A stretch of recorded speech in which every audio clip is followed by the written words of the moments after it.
Assalamualaikum warahmatullahi wabarakatuh. Halo teman-teman, bertemu lagi dengan saya, Sakira Oktaviani, dalam video pembelajaran mata kuliah telaah kurikulum dengan dosen pengampu Bapak Tio Gusti Satria, Magister Pendidikan. Kali ini, dalam video pembelajaran ini, kita akan membahas tentang strategi pembelajaran kooperatif tipe roundtable untuk kelas tinggi. Selamat menyaksikan.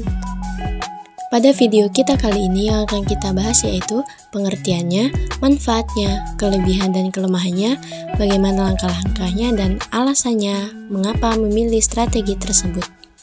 Sebelum membahas lebih jauh, kita harus tahu dulu apa itu strategi kooperatif tipe roundtable.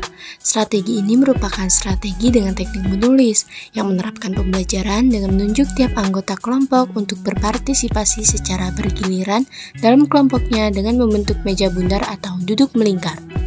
Tipe roundtable ini merupakan strategi yang dimaksudkan agar masing-masing anggota kelompok siswa mendapat kesempatan untuk memberikan kontribusi mereka dan mendengarkan pandangan dan pemikiran ide atau gagasan dari anggota yang lain. Selanjutnya, apa sih manfaat dari strategi pembelajaran kooperatif tipe roundtable ini? Yaitu yang pertama, membantu siswa memfokuskan pemikiran mereka. Yang kedua, memberikan waktu tenang untuk memikirkan respon-respon dari siswa yang lain. Yang ketiga, membangun keterampilan kerja dalam tim dan berpikir kritis. Dan yang terakhir, menjamin partisipasi di antara anggota kelompok dengan berbagai sudut pandang yang mereka miliki. Selanjutnya, apa kelebihan dari strategi pembelajaran kooperatif tipe roundtable ini? Yaitu yang pertama, membantu memfokuskan perhatian kepada siswa. Yang kedua, adanya partisipasi dan interaksi antara siswa. Dan yang ketiga, mendorong semua siswa untuk mencurahkan gagasan-gagasan dan pendapat mereka. Dan yang terakhir, siswa dapat belajar kritis dan kreatif. Lalu, kelemahannya yaitu yang pertama, banyak menghabiskan waktu. Yang kedua, sejumlah siswa mungkin bingung karena belum terbiasa dengan perlakuan seperti ini. Yang terakhir yaitu, terkadang didominasi oleh satu siswa sehingga menyebabkan siswa yang lain menjadi pasif. Sekarang kita akan membahas bagaimana langkah-langkah dari strategi pembelajaran kooperatif tipe roundtable ini. Yang pertama, siswa dibagi ke dalam beberapa kelompok. Masing-masing kelompok bisa terdiri dari 4-5 orang dan tersusun secara heterogen. Yang kedua, siswa berdiskusi dalam kelompoknya mengenai suatu tema dan menyamakan persepsi mereka. Masing-masing anggota kelompok menyumbangkan idenya terkait dengan tema yang ditentukan secara bergiliran. Yang ketiga, siswa pertama dapat menyumbangkan idenya dan menuliskan namanya, kemudian dilanjutkan oleh siswa kedua dan seterusnya hingga siswa terakhir dalam kelompok tersebut. Penyusunan ide-ide mereka dapat dilakukan secara berkolaborasi.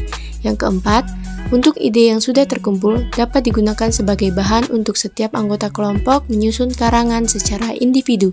Dan yang terakhir, masing-masing kelompok diminta memilih dan menentukan satu karangan yang paling unggul dalam kelompoknya untuk ditampilkan di depan kelas. Sekarang mari kita masuk ke contohnya. Untuk contohnya, kita dapat menggunakan pembelajaran PKN di kelas 4 di bab 4 yaitu Negaraku Indonesia dengan materi contoh sikap dan perilaku untuk menjaga kesatuan NKRI. Bagaimana langkahnya? Langkah yang mesti dilakukan oleh guru untuk menerapkan pembelajaran kooperatif tipe roundtable ini yaitu yang pertama, guru dapat membagi siswa ke dalam beberapa kelompok. Masing-masing kelompok terdiri dari 4-5 orang yang tersusun secara heterogen. Yang kedua, masing-masing siswa duduk sesuai dengan kelompoknya dengan posisi membentuk lingkaran mengelilingi meja. Langkah yang ketiga yaitu, guru memberikan perintah terkait pembelajaran yaitu memberikan pendapat mengenai contoh sikap dan perilaku untuk menjaga kesatuan NKRI. Dan yang keempat, kemudian siswa berdiskusi dalam kelompoknya mengenai tema yang telah diberikan dan menyamakan persepsi mereka. Masing-masing anggota kelompok menyumbangkan idenya terkait dengan tema tersebut secara bergiliran pada kertas yang telah dibagikan oleh guru sebelumnya. Yang kelima, siswa pertama menyumbangkan idenya dan menuliskan namanya, kemudian dilanjutkan oleh siswa kedua dan seterusnya hingga siswa terakhir dalam kelompok. Penyusunan ide-ide mereka dapat dilakukan secara kolaboratif. Yang keenam, setelah ide-ide mereka terkumpul, perintahkan mereka untuk menyusun karangan secara individu dari ide-ide mereka tersebut. Kemudian, karangan dari masing-masing anggota kelompok yang telah tercipta ditukarkan dan didiskusikan dalam kelompok untuk dilakukan pengeditan. Dan yang terakhir, guru meminta masing-masing kelompok untuk memilih dan menentukan satu karangan unggulan dalam kelompoknya untuk ditampilkan di depan kelas. Masuk kepada pembahasan terakhir, yaitu alasan mengapa saya memilih strategi kooperatif tipe roundtable ini.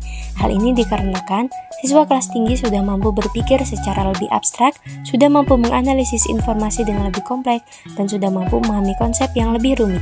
Selain itu, mereka juga sudah mampu bekerja dalam kelompok, mampu berkolaborasi, mampu berpikir dengan kritis, dan mampu berkomunikasi dengan baik. Sehingga, dengan strategi pembelajaran ini, mereka dapat mengembangkan lagi kemampuan yang mereka miliki dan mereka dapat terlibat dan berpartisipasi dalam pembelajaran tanpa terkecuali. Namun, meski demikian, dalam pemilihan strategi pembelajaran harus tetap disesuaikan dengan perkembangan dan kebutuhan siswa, dan juga dengan kebutuhan pembelajaran yang akan dilaksanakan. Baiklah teman-teman semuanya, itulah tadi pembahasan pada video pembelajaran kita kali ini. Setelah menonton ini, jangan lupa like, komen, dan subscribe. Kita bertemu lagi pada video pembelajaran selanjutnya. Dan wassalamualaikum warahmatullahi wabarakatuh. Bye-bye.